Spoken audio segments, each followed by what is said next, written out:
Le Rhône, c'est quelque chose de très important pour la population qui vit autour, pour la population qui vit dessus aussi.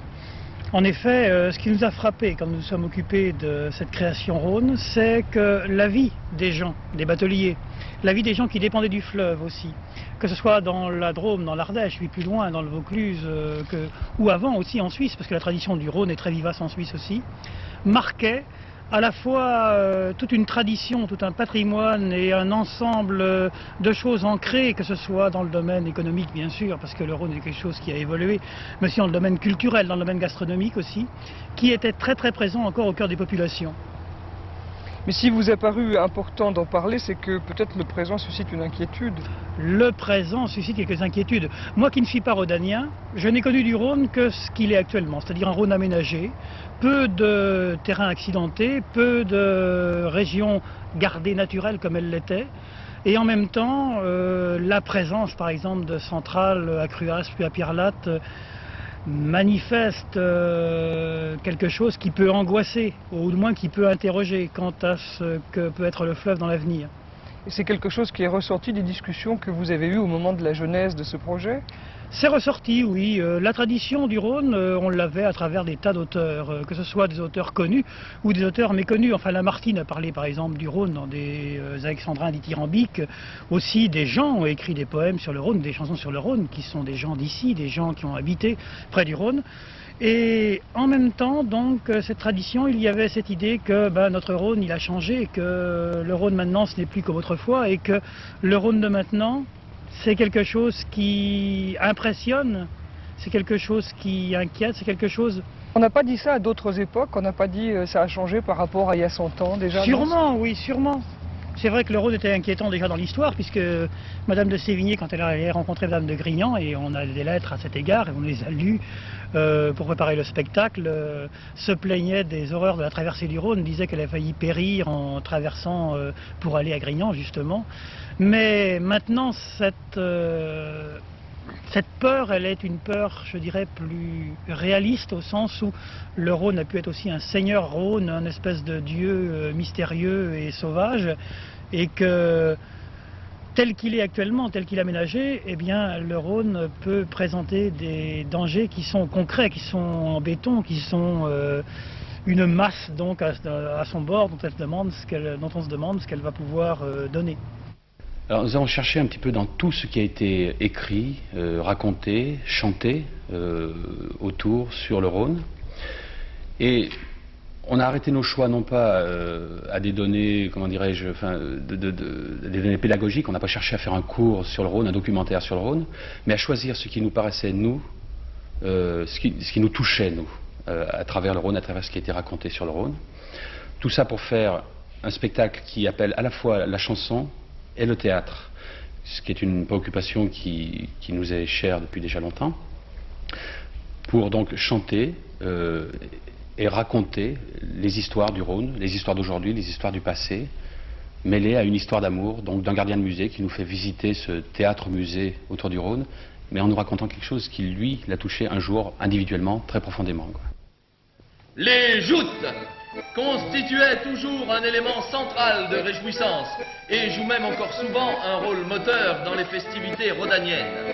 Face à face, deux barques, à l'arrière desquelles est placé un plateau incliné à l'avant, muni d'un petit rebord pour prévenir tout glissement de pied. Sur ce plateau est placé le jouteur, muni d'une perche de 4 à 5 mètres environ, qu'il devra placer au centre du plastron, sorte de bouclier porté par son adversaire sur sa poitrine, afin de le renverser et de le jeter à l'eau. 8 à 10 rameurs sont placés dans chaque barque et les font avancer jusqu'à ce qu'elles soient côte à côte.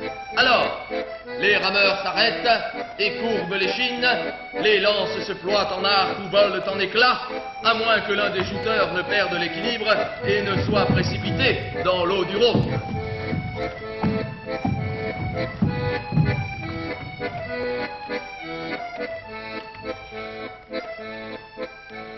Seigneur, que voulez-vous que je fasse? Je veux que tu abandonnes les brebis de ta mère que tu gardes en ce moment. Parce que tu dois me construire un pont sur le Rhône. Mais Seigneur, je ne connais pas le Rhône. Et puis je n'ose délaisser les brebis de ma mère. Ne t'ai-je pas dit de croire à ma parole? Viens donc hardiment.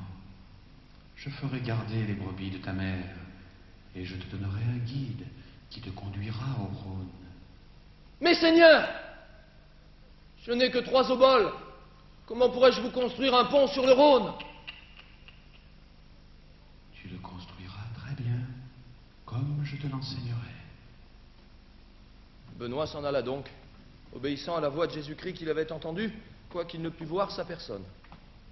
Un ange se présenta à lui immédiatement, sous les apparences d'un pèlerin, portant un bâton et une besace. Ah, mais on rit aussi parce qu'il reste dans cette tradition du Rhône beaucoup d'éléments qui font partie de la joie des gens qui ont participé à cette vie. Pour graver dans l'esprit la divine recette, j'ai mis la prose en vers et les vers en chanson. On se fourre bien mieux un couplet dans la tête, et c'est en fredonnant qu'on garde la leçon.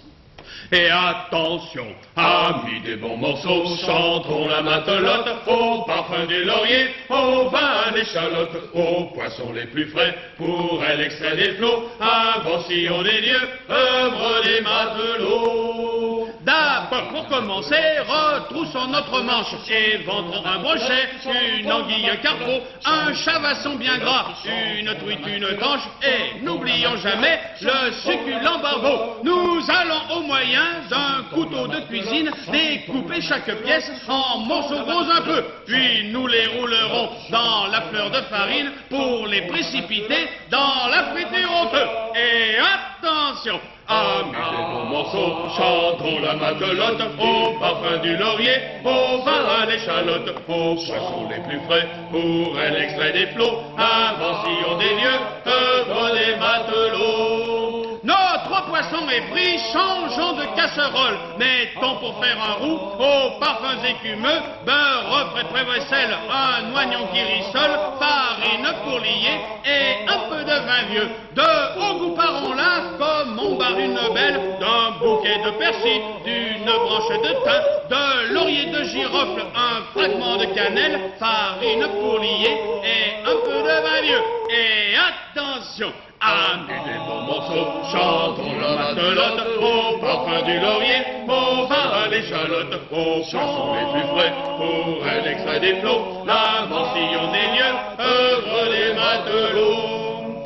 pendant que le ragoût nous parfume et mijote, coupons bien carrément quelques morceaux de pain avec soin, rangeons-les au fond d'une cocotte jusqu'à ce qu'ils aient pris la couleur d'une empinte. Sur le pain bien grillé, frottons une échalote, puis rangeons-le par tranche dans le fond d'un plat creux. Versons le poisson dans le vin qui clapote jusqu'à ce qu'il ait pris le ton très savoureux. Et attention, Amis des bons morceaux, chantons la matelote au parfum du laurier, au vin à l'échalote, aux poissons les plus frais, pour elle extrait des flots, l'invention des dieux, œuvre des matelots. c'est le couronnement, amis, quoi qu'il arrive, versons le mets sacré dans le plat au crouton, puis répandons dessus quelques douces d'olive et versons sur ses flancs le jus de 2 citrons. Et attention, Amis des bons morceaux, chantons la matelote au parfum du laurier,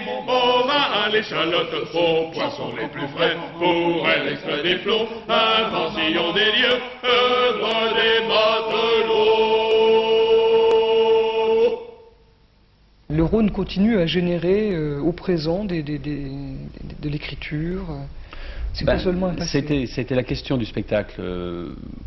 Bon, tous ceux qui jouent dans ce spectacle sont nés ou vivent au bord du Rhône.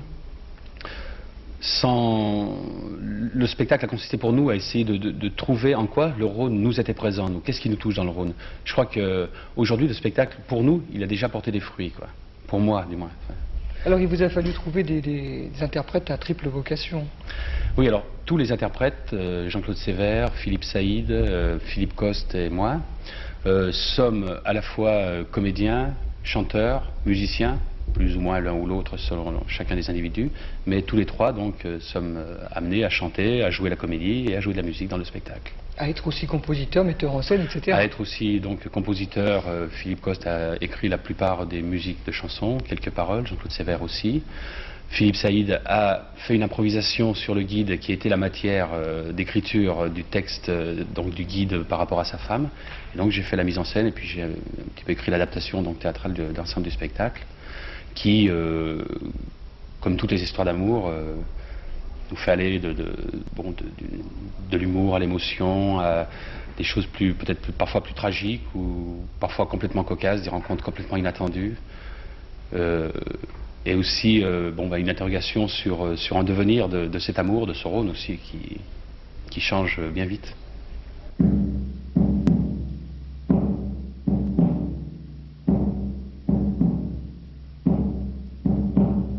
Sur le grand fleuve passent les bateaux vapeurs, le long duquel les dockers sentent le monde par cœur. La paille dans des toiles de jute marron clair se confond à la terre dans la lumière du givre de l'hiver.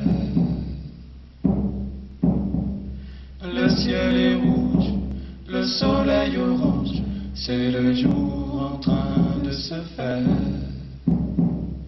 Il n'y a pas de vent, ça ne dérange personne pour se taire. Sur le chemin, une femme en noir, son ombrelle blanche à la main, dit au revoir.